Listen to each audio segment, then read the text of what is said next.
Welcome to the Jill on Money Show. It's Monday, June 28th. It's the last week of June. I wonder if a lot of you are taking this week off going into Independence Day. I think probably more people are taking the following week off. Number of folks that I know are taking 2 weeks off because no one took vacation amid COVID. So it's like everyone's got money to burn and time to burn. And I hope you are doing that. But maybe before you go away, or maybe before you do a staycation, or maybe just before you disconnect from real life, shoot us an email with your financial questions. Our email address is askjill@jillonmoney.com.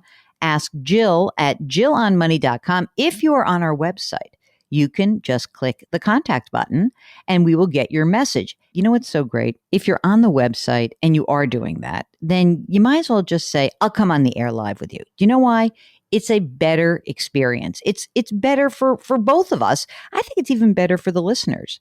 That's what Dan did. He's on the line from Pennsylvania. Dan, is it a better show? Do you like listening to me read emails? Don't you like hearing other people's voices? Absolutely. It personalizes it. Yeah, exactly. So let's personalize it, Dan and PA. What's going on? Well, thanks so much for having me on, Jill. I'm a big fan of the show. Love your book, and thanks for all you do. I have a question about life insurance. Kind of two things prompted me. One was your Policy Genius reads at the beginning of the shows. And two, you've had some calls over the last couple of months where people are doing their financial rundown. They mention they have X dollars life insurance, and you say, hey, I think you need a little more. So my question is, how do you determine how much a person should get? I'm curious how much you think for both my wife and I. I've done some internet research that kind of has that 10 times income, yes, other factors, but wanted your expert opinion on the matter. Okay, so tell us a little bit about you and your wife. How old are you, Dan? We're both 37. Okay. Kids? 2 kids, 3 and 6. And do you own your own home? Yes, we have a home worth about $700,000 with a 30-year mortgage, $340K at 2.625%. Did you refi last year? I did about 10 months ago. It was like August, September. My God. Right at the bottom. I mean, it was. Hold on a second. I want to take a breath. It's a 30-year mortgage, 2.625%. I know. It's crazy, right? Never make an extra payment. Never. I won't. Never. That might be the best trade you ever made for your life. That's unbelievable. How much do you guys make? I make about $160K salary, and my wife, $85. Okay. And do you both have retirement plans? Yeah, we have combined about $700K in some rollover IRAs and our current 401Ks, and then $100K in a Roth IRA. Great. How much are you contributing to the retirement accounts now? I think both of us are around 10% of our salary. All right. How about non-retirement money? Anything that's socked away? About $100K in some brokerage, non-retirement stocks, mutual funds, 529 plans, about $100K. You said 100 in the brokerage and then another 100 in the 529s? Correct. Look at you. Do you have rich parents? Who's putting all that money in those 529 plans? So, when first daughter was born about 6 years ago, we did put some money away. And we've had the grandparents do an annual contribution on their birthday. So that's definitely helped as well. I would like to see you up your retirement, even if it's at the expense of the 529s. I know. I knew you were going to say that. I'm sorry. No, that's fine. The reason being, of course, that especially if you've got grandparents who are helping out, I really think that you need to be at $19,500 for you. Is that money that's in the brokerage account from just excess savings? Like, where did that money come from? Yeah, that's kind of from me in my mid early 20s, having, excess income to put away, investing it in Vanguard and some individual stocks. So you're not contributing to that brokerage account right now. In other words, free cash flow is going to the 529s. Is that fair to say? Correct. Yeah, that brokerage account's kind of just buy and hold at this point. Okay, got it. Okay, that's fine. All right, let's see. What else do we have? We got the house, we got the money. And do you have is your emergency reserve fund part of that brokerage, or do you have a separate cash account for that? Cash, I have about 9 months on hand. Okay, good. Do you guys feel, both of you, secure in your jobs at this point? Yes. When I think about running insurance calculators, I look at all of these aspects of your financial life. And we want to try to figure out what would the immediate cash needs be? right? And the immediate cash needs would be like if you, God forbid, were to drop dead tomorrow, obviously your wife is not going to be able to support all the bills that are necessary on 85 grand a year. Plus, I mean, it is also possible, potentially possible, that if something bad were to happen to you sooner, like not 15 years from now, but in the next 5 years, that your wife may be in the situation where she's like, my husband just died and I'm not leaving my kids with a nanny, So it may be that she'll have zero income. And I think that that's something to really pay attention to, because if that's the case, then the insurance need would go up, right? And it really would only happen, and this is like the funky thing about insurance, it would only happen, while the kids are really little. It may not happen, later down the road.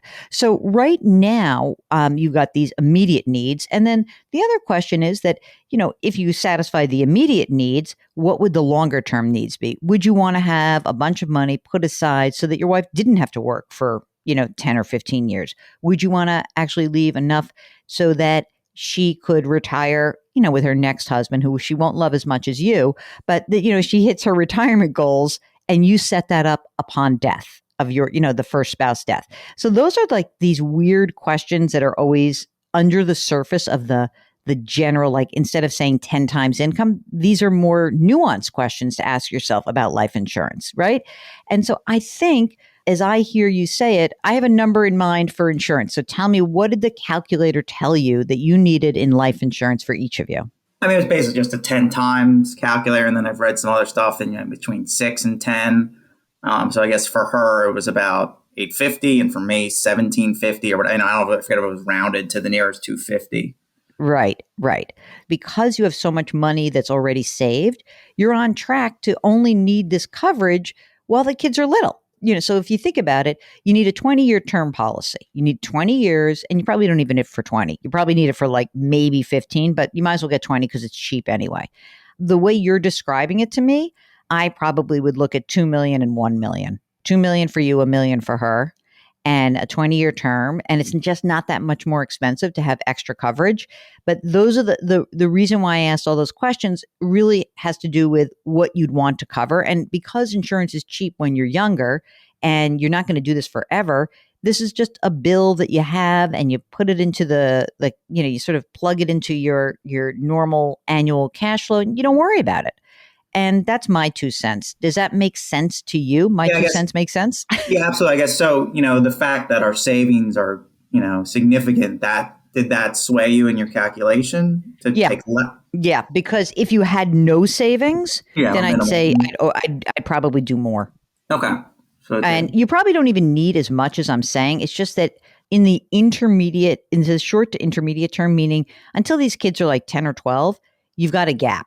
So essentially, I'd love it if you could, but it makes no economic sense to do this. But what would be great is to be like, I have a 10-year term policy, because it's so much cheaper it's so cheap to get insurance at your age. You're better off getting a longer term just in case. If you or your wife would inherit a bunch of money, or, you would have some help, you probably could drop the coverage amounts back to more like, 1.5 million and 750. But I don't know the circumstances of the parents. And I'm always a little cautious about that because, your parents are probably young and everything's good with them. But God forbid something bad happened, then they start burning through their own money. So I just want to make sure that if that's the case, be very clear, like, no, they have a ton of money. We're good. Yeah, I think that's a good qualitative thing. I mean, all 4 grandparents are healthy, well off, mostly retired or fully retired. And if something happened in the, 5-10 year range, I'm pretty confident they would be there for any financial, emotional childcare support. Okay, so then let's pull it back. Then I think it is probably the 1.5, 750 kind of range. Okay, good. That helps. Yeah. Of course, when the spouse 1 dies, if spouse 2 is committed to marrying someone wealthy, then it would be even less. But you'd have to really be committed to that goal. It's not something you can plan for, right? Some people do, I guess. I guess. More power to them, right? You guys have your estate documents done? Yes. You know what? Just out of curiosity, do you have life insurance through work? Yeah, my wife has about only $250 at this point. We were trying to get her a policy, but it was when she was pregnant, so they recommended we waited. And then And I have currently a 500K policy. And that's what I would do. I would replace it and get the coverage you need. And I think 1.5 and 750 sounds like the right amount. Some of this is, you can really go nuts with the calculators, but you do have a lot of money and you're going to be okay, and, you hope you never need it. And which is, always the way we talk about life insurance, but it's good to have the coverage and kind of get this thing set in stone, right? Yeah, absolutely. Sounds like you're in great shape. Anything else we can help you with today? No, thanks so much, Joe. Really appreciate it. We are delighted to help you out. If you've got an insurance question, maybe it's a term versus whole life. Maybe you want to know if you actually need to keep an old policy that's kicking around. Maybe you have a policy that you bought years ago and we can tell you don't need it anymore. That could be kind of a fun way to save some money. Give us a holler. Our email address is askjill@jillonmoney.com. Ask Jill at jillonmoney.com. Don't forget to follow us, Jill on Money. We're on Apple or wherever you get your podcasts. We have a big social media presence, which Mark manages.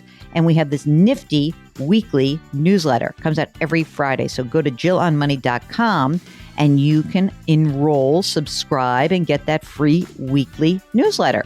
And by the way, while you're there, check out our other podcast, our new one. It's called Eye on Money. Okay, as always, please try to do something nice for someone else today. Grit, growth, grace. We'll talk to you tomorrow.